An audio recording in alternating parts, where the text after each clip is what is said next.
안녕하세요, 리변입니다. 오늘은 사스 두 번째 시간 기초 문법부터 한번 해볼 텐데요.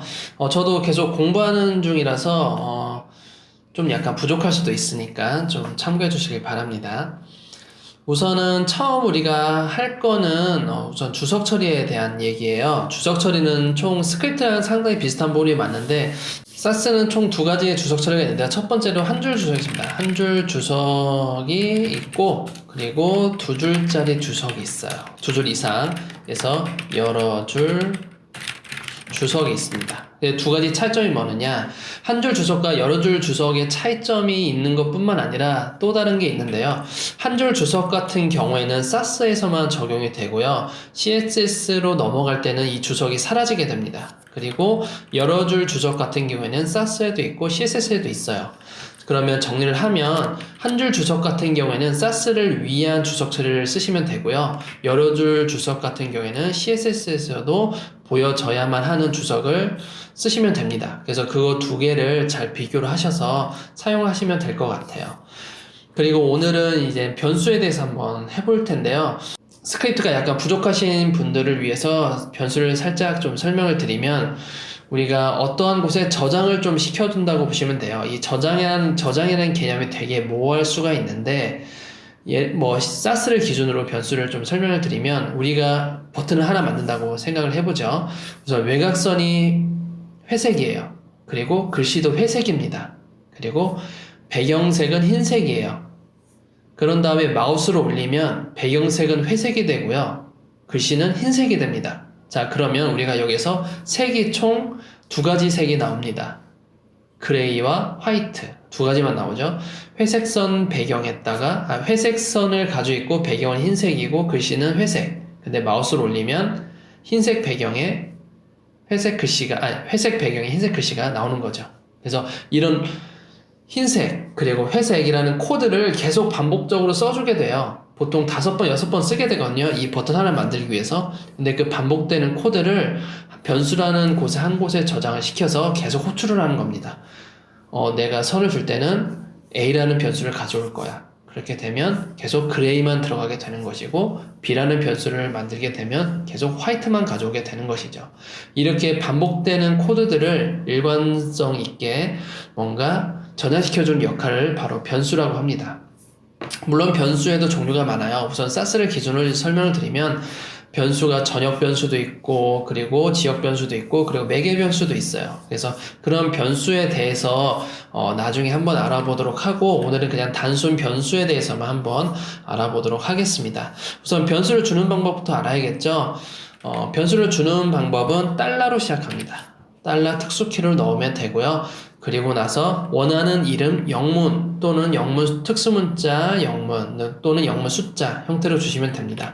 자, 그럼 메모를 시켜 드려 볼까요? 메모를 좀 해보면, 변수를 줄 때는 영문 또는 영문 플러스 숫자 또는 영문 특수문자 숫자 가능합니다.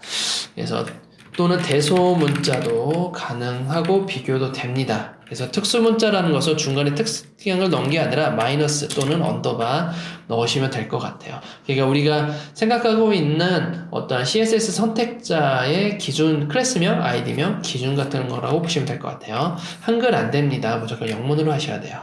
자, 그럼 우선 이렇게 변수명을 주는 법을 알았으니까 변수는 달러로 시작을 하게 되고요. 아무 영문면에 주도록 하겠습니다. 우선은 컬러, 아까 버튼 얘기했잖아요. 그 버튼을 한번 주도록 하죠.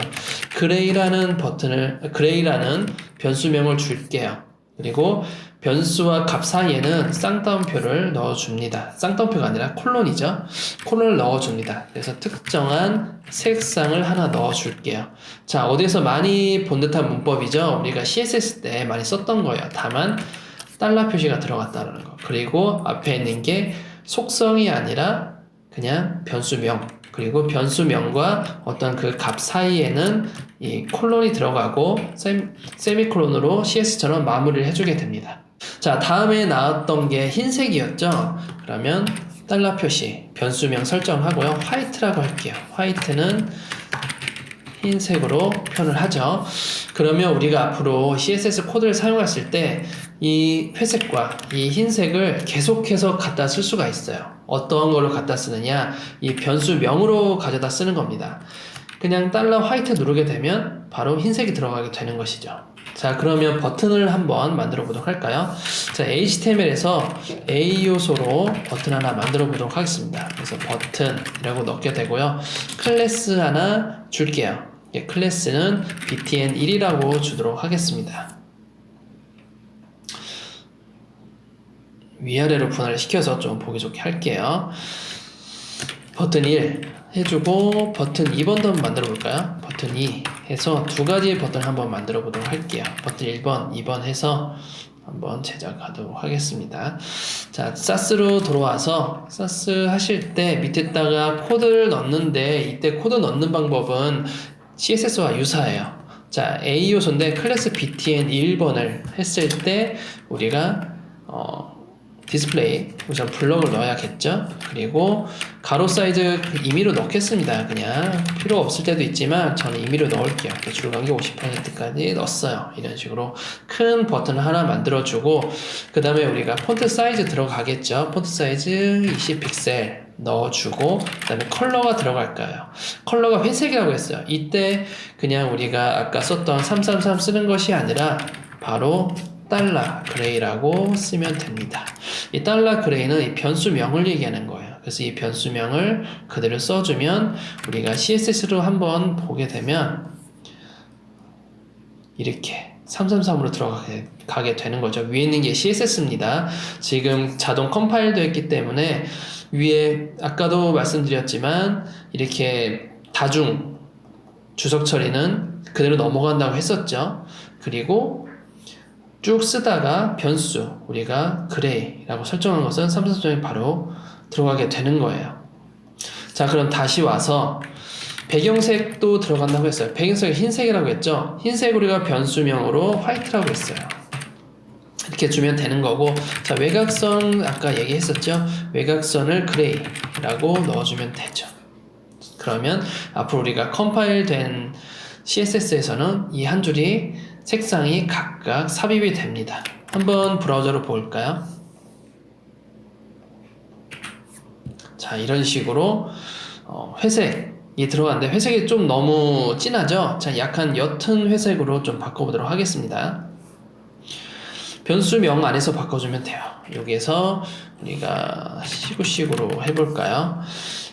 그래서 만약에 이 상태에서 내가 색상을 잘못 선택했네 해서 CSS로 우리가 작업을 만약에 한다면 얘도 바꿔줘야 되고 얘도 바꿔줘야 되고 두 번씩 바꿔주면 되지만 변수를 설정하게 되면 지금처럼 뭔가 잘못됐다 하면 변수명에 있는 값만 한번 바꿔주면 모든 색상이 일괄적으로 다 바뀌게 되는 것이죠. CSS로 보게 되면 바로 전부 다 C9로 다 바뀌게 되는 것이죠. 그래서 우리가 반복되는 작업을 사스로 인해서 전처리라고 했잖아요. 이전에 CSS가 처리하기 전에 모든 걸 임의로 다 처리를 해줍니다. 그래서 이 부분이 굉장히 속도감 있게 우리가 앞으로 만들 수 있을 것 같아요. 자, 한번 다시 브라우저로 볼까요? 네, 이렇게 옅은 회색이 되었죠. 좀 정렬 좀 한번 해보겠습니다. 텍스처 센터에서. 네, 이렇게 정렬이 되었어요. 자, 그 다음 버튼 만들기 전에 마우스 올렸을 때 한번 해볼게요. 네, 마우스 올렸을 때 선택자가 좀 다르긴 한데 이 부분은 제가 나중에 좀 설명을 따로 다음 시간에 좀 드리도록 하겠습니다. 자, 마우스를 올렸을 때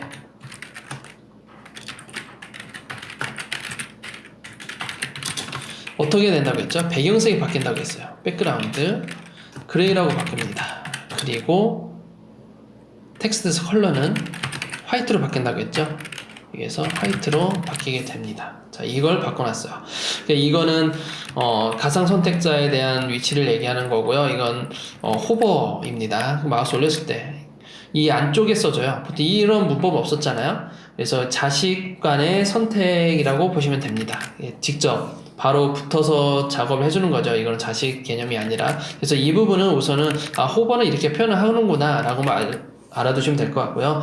다른 시간에, 다음 시간에 제가 이런 것들 추가적으로 설명을 드릴 거예요. 우선은 지금 우선은 지금은 이렇게 변수가 어떻게 변화를 하고 내가 어떻게 적용을 할 수 있는지를 알려드리기 위해서 하는 겁니다. 자, 보시면 마우스 올릴 때죠. 마우스 올리면 이렇게 바뀌게 되죠. 우리가 색을 아까 정했을 때 그레이는 다 한 곳에, 화이트는 다 한 곳에 처리할 수가 있었던 거죠. 자, 색상을 좀 더 늘려보겠습니다. 여기서 블루, 여기서 레드라고 해서 이쪽은 당연히 블루로 들어가고 이쪽은 레드로 들어갑니다. 이 색상을 가지고 한번 만들어 볼게요. 자, 버튼 제가 한 개 더 만들었었어요. 여기서 클래스 btn2라고 했죠. 이 btn2를 가지고 한번 만들어 보도록 할게요. 자, 클래스 btn인데 우리가 이 색상을 가지고 한번 해보겠습니다. 자, 우선 폰트 사이즈는 뭐 30픽셀로 하고요. 보더 넣어볼까요? 1픽셀 솔리드 레드로 한번 해보죠. 레드 해주게 되고요. 백그라운드는 제가 블루로 넣겠습니다. 블루 해주고요. 그리고 컬러는 그레이로 해보죠. 그레이로 넣어보도록 하겠습니다. 자, 외곽선 필요하죠? 외곽선 이미 넣었고요. 그리고 패딩 한번 넣어줄게요. 패딩을 10픽셀 넣겠습니다. 자, 근데 여기서 좀 정리해볼까요? 폰트 사이즈 전부 다 30픽셀로 통일하고 싶어요, 제가. 근데 우리가 보니까, 사이트를 보니까 전부 다 30픽셀이야. 그러면 이럴 때 변수 한 번 더 넣으면 되죠. 폰트 사이즈 30. 그래서 30픽셀 만들어주면 fs30만 넣게 되면 여기다가 fs30. 얘는 폰트 사이즈 30이 되는 겁니다. 그대로 30이 들어가는 거예요, 그냥. 다른데 또 30 쓸 게 있다. 예를 들어 패딩도 30이다 라고 하면 그냥 30 넣으면 되는 거예요. 그러면 모든 숫자 30픽셀은 이곳에 다 들어갈 수가 있게 되는 것이죠.